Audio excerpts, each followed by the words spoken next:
Hello class 12। तो आज का हमारा टॉपिक है बहुपदीय एवं जटिल अभिक्रियाओं की कोटि, order of multi step and complex reaction. तो हमने अभी तक जो बात की, हमने ऐसी अभिक्रियाओं की, चाहे हमने प्रथम कोटि की अभिक्रिया पढ़ी हो, द्वितीय कोटि की, तृतीय कोटि की या शून्य कोटि की, हमने उन अभिक्रियाओं के बारे में बात की जो एक पदीय होती है, यानी वन स्टेप रिएक्शन जो होती है, एक पदीय अभिक्रिया।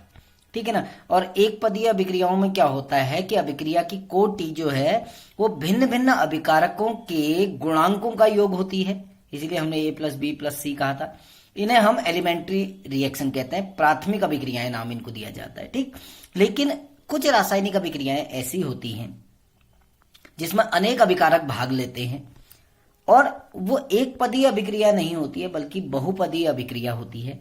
और बहुपदीय अभिक्रियाओं में जो अभिक्रिया का वेग जो निकाला जाता है वो केवल मंद पद के द्वारा निकाला जाता है, अर्थात कि जो मंद पद है उस मंद पद में जो अभिकारक भाग लेते हैं उन अभिकारकों की सांद्रता अभिक्रिया वेग को निर्धारित करती है और उन्हें ही हम अभिक्रिया की कोटि भी कहते हैं। ठीक है ना। तो किसी भी बहुपदीय अभिक्रिया में, ठीक है ना, जो पद, माना कोई अभिक्रिया तीन पदों में संपन्न होती है, तो तीन पदों में से जो पद अभिक्रिया के वेग को निर्धारित करता है उसको मंद पद कहा जाता है, बाकी पद कहलाते हैं तीव्र पद। ठीक है ना। और सामान्यतः यह देखा जाता है कि जो प्रथम पद होता है, जो पहला स्टेप है, वो मंद पद की अभिक्रिया होती है। जैसे हमने एक परसों एग्जाम्पल लिया था ना, ट्वाइस NO2 प्लस F2, क्या बनेगा आपका? ट्वाइस NO2F, यही था ना। अब इसमें सैद्धांतिक रूप से हमें कोटि कितनी दिख रही है? 2 धन 1, यानी कितनी कोटि है? 3। लेकिन इसका प्रायोगिक वेग समीकरण जो है, प्रायोगिक वेग समीकरण, ये ध्यान रखना, वेग हम नहीं निकाल सकते हैं, वेग प्रैक्टिकली निकाला जाता है। तो प्रायोगिक वेग समीकरण इसका क्या है? इसका प्रायोगिक वेग समीकरण है वेग बराबर K NO2 की पावर 1 और F2 की पावर भी 1। कुछ नहीं लिखा है तो पावर 1 हुई। दैट मीन्स इसकी कोटि क्या हो जाएगी आपकी? पावर कुछ नहीं है तो 1 होगी, तो 1 प्लस 1 यानी 2। यानी ये कौन सी कोटि की अभिक्रिया है? द्वितीय कोटि की। ठीक है ना। तो कहने का मतलब क्या है कि जो अभिक्रिया का वेग है वो NO2 के दोनों अणुओं की सांद्रता पर निर्भर नहीं कर रहा है, बल्कि एक अणु की सांद्रता पर निर्भर कर रहा है, क्योंकि दोनों NO2 के अणुओं में से केवल एक अणु वेग निर्धारक पद में भाग ले रहा है। ठीक है ना। तो इसके लिए क्या होता है कि जो अभिक्रिया की मैकेनिज्म है, जो क्रियाविधि है, उसके आधार पर अगर हम इस अभिक्रिया की क्रियाविधि कहें तो ये 2 स्टेप मैकेनिज्म है सामान्यतया। अब 2 स्टेप मैकेनिज्म में क्या होता है? पहले पद में NO2 और F2 का एक अणु क्रिया करते हैं और ये बनाते हैं NO2F। ठीक है ना। और आधा अणु फ्लोरीन का बाहर हो जाता है। दूसरे स्टेप में जो दूसरा NO2 का अणु है वो आधा अणु फ्लोरीन से क्रिया करेगा और क्या बनाएगा? NO2F। पहला पद मंद पद होता है, दूसरा पद आपका तीव्र पद हो गया। और मंद पद में जो अभिकारक भाग लेते हैं, इस पद को ही हम वेग निर्धारक पद कहते हैं। वेग निर्धारक पद, यानी अगर हम वेग समीकरण लिखें तो हम वेग निर्धारक पद के लिए लिखेंगे, क्या लिखेंगे? वेग बराबर K NO2 की पावर 1 और F2 की पावर 1। तो कोटि कितनी आ जाएगी? 1 प्लस 1। ऐसे ही देखो, जैसे एक अभिक्रिया है आपकी 5Br negative plus BrO3 negative plus 6H positive. जब ये अभिक्रिया करते हैं तो ये बनाते हैं 3Br2 प्लस 3H2O, है ना। सैद्धांतिक रूप से हमारी कोटि कितनी दिख रही है? 6 अणु इसके हैं, 5 इसके हैं, 6 5 11 और एक इसका 12।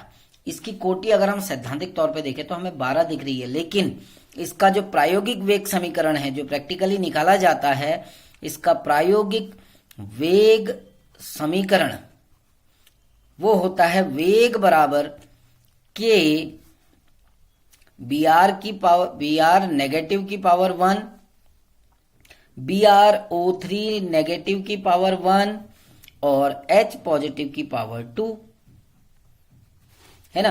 तो प्रायोगिक रूप से इसकी जो कोटि निर्धारित होगी वो कोटि कितनी हो जाएगी? इसकी घात 1 1, इसकी घात भी 1 1 प्लस 1 प्लस 2 यानी इसकी कोटि कितनी हो गई 4।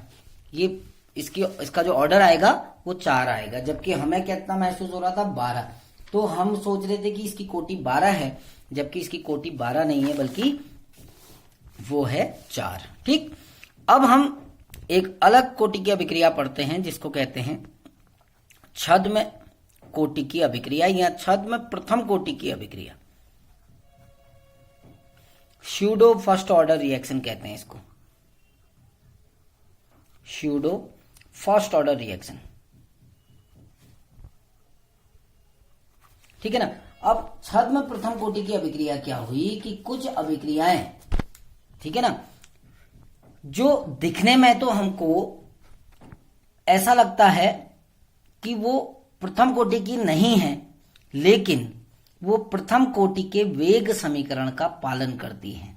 ठीक है ना। तो हम सीधे सीधे छद्म कोटि की अभिक्रिया का जब परिभाषा देते हैं तो हम कहते हैं ऐसी अभिक्रियाएं जो प्रथम कोटि की नहीं है लेकिन दी गई परिस्थितियों में प्रथम कोटि की अभिक्रिया की तरह व्यवहार करती हैं, उनको छद्म प्रथम कोटि की अभिक्रिया कहते हैं। जैसे एक उदाहरण देता हूं, A + B आपका उत्पाद बना है ना। अगर इसके लिए हम वेग समीकरण लें, वेग बराबर k, A की पावर 1 B की पावर 1, दैट मीन्स इसकी जो ऑर्डर आएगा, इसकी जो कोटि आएगी वो आ गई 1 + 1, कितनी हो गई 2। ठीक है ना। लेकिन यदि आप ये मान के चलो हम A की सांद्रता को बढ़ा देते हैं, A को हम बहुत ज्यादा मात्रा में ले लेते हैं आधिक्य में B के सापेक्ष, तो जब A की मात्रा बहुत ज्यादा होगी तो उससे क्या होगा कि इस घटक A की जो सांद्रता है वो पूरी अभिक्रिया के दौरान कांस्टेंट रहती है, नियत रहती है, पूरी अभिक्रिया के दौरान नियत रहती है, तो इसकी सांद्रता में परिवर्तन नहीं होता है। तो अभिक्रिया का वेग किस पर निर्भर करेगा? केवल B की सांद्रता पे, क्योंकि सांद्रता, वेग क्या होता है? सांद्रता परिवर्तन बट्टे उस परिवर्तन को होने में लगा समय। वेग यही तो होता है, वेग बराबर होता है सांद्रता परिवर्तन बट्टे समय।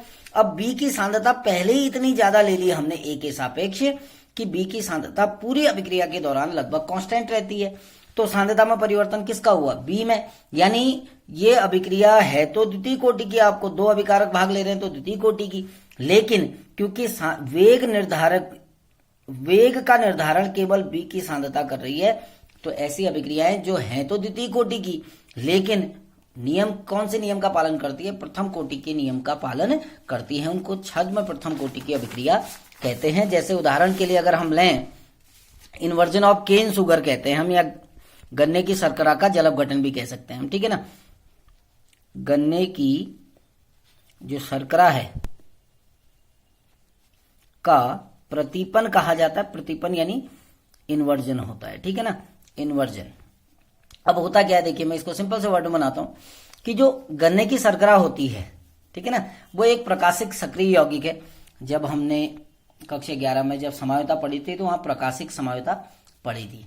ठीक है ना। तो जो सुक्रोज है, सुक्रोज जिसको हम गन्ने की शर्करा कहते हैं, ये प्रकाशिक सक्रिय है और इसकी जो घूर्णन की प्रकृति है, घूर्णन प्रकृति जो होती है वो दक्षिणावर्त घूर्णन की प्रकृति है, दक्षिणावर्त। इसके लिए कक्षा 11 का हम आप आइसोमेरिज में टॉपिक पढ़ना, उसमें आपको दिखेगा कि दक्षिणावर्त और वामावर्त क्या होते हैं, जिसमें हमने प्रकाशिक समायोता पढ़ी थी, आप थोड़ा सा रिवाइज करना। ठीक। तो जो सुक्रोज है उसकी जो प्रकृति होती है घूर्णन की, समतल ध्रुवित प्रकाश को ये दक्षिणावर्त दिशा में घुमाता है। ठीक है ना। जब हम सुक्रोज का जल अपघटन करते हैं किसी अम्ल की उपस्थिति में, जैसे HCl की उपस्थिति में, तो जब जल अपघटन करते हैं तो ये देता है ग्लूकोज और फ्रक्टोज, दोनों का मिश्रण देता है, ग्लूकोज और फ्रक्टोज का। ठीक है ना। तो जल अपघटन के बाद जो विलयन प्राप्त हो रहा है, इसका जो घूर्णन होता है वो वामावर्त होता है, वामावर्त घूर्णन होता है। ये क्लॉकवाइज घुमा रहा है तो ये एंटी क्लॉकवाइज घुमा रहा है समतल ध्रुवित प्रकाश को। ठीक है ना।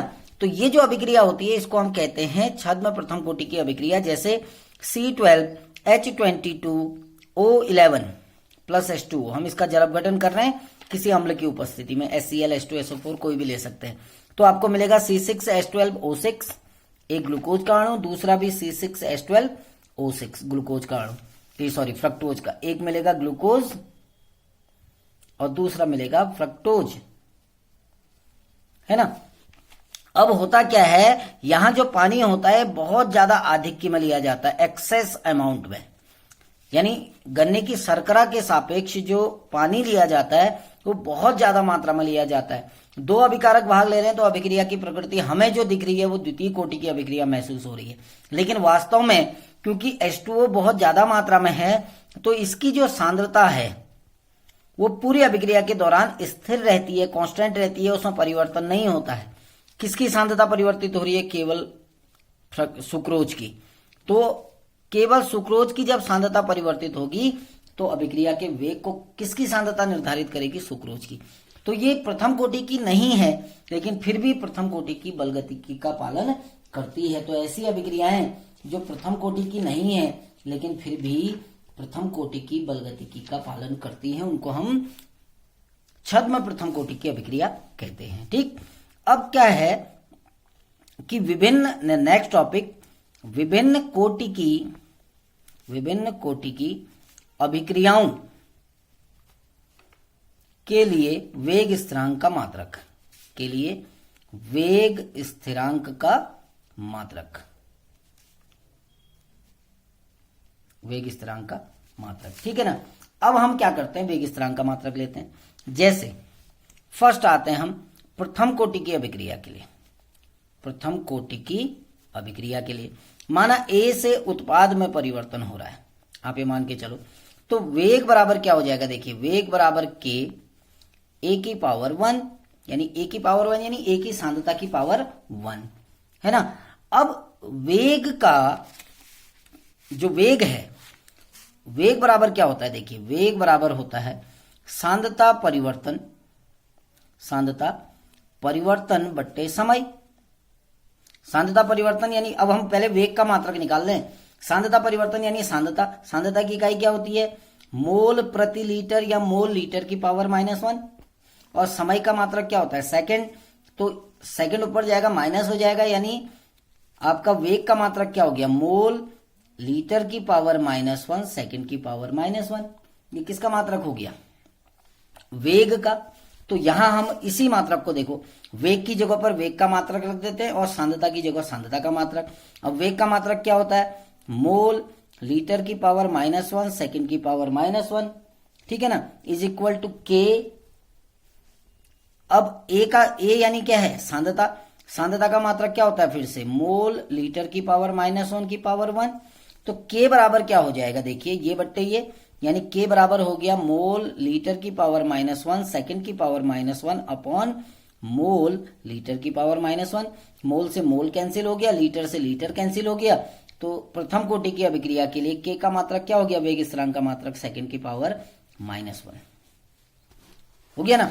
अब हम आते हैं द्वितीय कोटि के लिए, बिल्कुल सेम है। द्वितीय कोटि के लिए कैसे निकलेगा? देखिए अब कोई अभिक्रिया है, 2A से उत्पाद बन रहा है ना, तो इसके लिए वेग समीकरण लिखेंगे तो क्या होगा? वेग बराबर के ए की पावर 2, या के बराबर क्या हो जाएगा? वेग बट्टे ए की पावर 2 यानी ए की सांद्रता की पावर 2। तो के का मात्रक निकाल लीजिए। देखिए वेग का मात्रक आपको पता है पहले ही, मोल लीटर की पावर -1 सेकंड की पावर -1। सांद्रता का मात्रक होता है मोल प्रति लीटर, इसका स्क्वायर हो गया। ओपन कर लीजिए, क्या हो जाएगा? मोल लीटर की पावर -1 सेकंड की power -1 upon mole square litre की पावर -2। ऊपर ले जाइए, देखिए क्या होगा? मोल लीटर की पावर -1 सेकंड की पावर -1 मल्टीप्लाइड बाय मोल की पावर -2 लीटर स्क्वायर, यही तो होगा। अब देखिए यहां पर आप ध्यान रखना क्या है, देखिए मोल की पावर -2 है क्योंकि यहां से ऊपर चले गया, -2 में से +1 गया, इसकी पावर 1 होगी तो क्या बच जाएगा? मोल की पावर -1, ये लीटर की पावर -1 है, यहाँ 2 है तो लीटर हो गया, और सेकंड की पावर -1 ऐसे ही रहा। ये आपकी द्वितीय कोटि की अभिक्रिया का वेग स्थिरांक का मात्रक हो गया क्या? Mole inverse litre second inverse, है ना। ऐसे ही तृतीय कोटि के लिए निकालते हैं। देखिए तृतीय कोटि की अभिक्रिया यानी क्या हो जाएगा? 3A से उत्पाद बना ना। अब क्या हो जाएगा? वेग बराबर के ए की पावर 3, के इज इक्वल टू क्या हो जाएगा? वेग अपॉन सांद्रता की पावर ए की सांद्रता की पावर 3। वेग का मात्रक लिख लीजिए, मोल लीटर की पावर -1 सेकंड की पावर -1। सांद्रता का मात्रक मोल प्रति लीटर होता है, इसका क्यूब हो गया। फिर से ओपन कर लीजिए, क्या हो जाएगा, मोल लीटर की पावर -1 सेकंड की पावर -1, नीचे हो जाएगा मोल क्यूब और लीटर की पावर -3 हो गया ना। इसको ऊपर ले जाते हैं, क्या हो जाएगा, देखिए मोल लीटर की पावर -1 सेकंड की पावर -1 मल्टीप्लाइड बाय मोल की पावर -3 लीटर क्यूब। अब ये -3 है +1 है तो क्या बच जाएगा, मोल स्क्वायर मोल की पावर -2, ये लीटर -1 है तो लीटर स्क्वायर सेकंड की पावर -1 है ना। बहुत इजी होता है। ऐसे ही आप जीरो ऑर्डर के लिए भी निकाल सकते हैं। देखिए शून्य कोटि की अभिक्रिया, शून्य कोटि की अभिक्रिया के लिए क्या होता है, देखो वेग समीकरण हमको पहले पता है, वेग बराबर जैसे हम कहते हैं ए से उत्पाद बना ना, लेकिन कोई एक्सटर्नल फैक्टर भी है इसमें, है ना। तो वेग जो होता है वो ए पर निर्भर नहीं करता, इस बाह्य कारक पर निर्भर करता है। तो के ए की पावर 0, किसी की पावर 0 होती है तो उसका मान 1 हो जाता है, तो वेग बराबर के हो गया। यानी जो वेग का मात्रक है वही के का मात्रक भी हो जाएगा। तो के का मात्रक क्या हो जाएगा, मोल लीटर की पावर -1 सेकंड की पावर -1। तो आई होप ये चीजें समझ में आई होंगी। एक बार आप इसको प्रैक्टिस कीजिए। Thank you.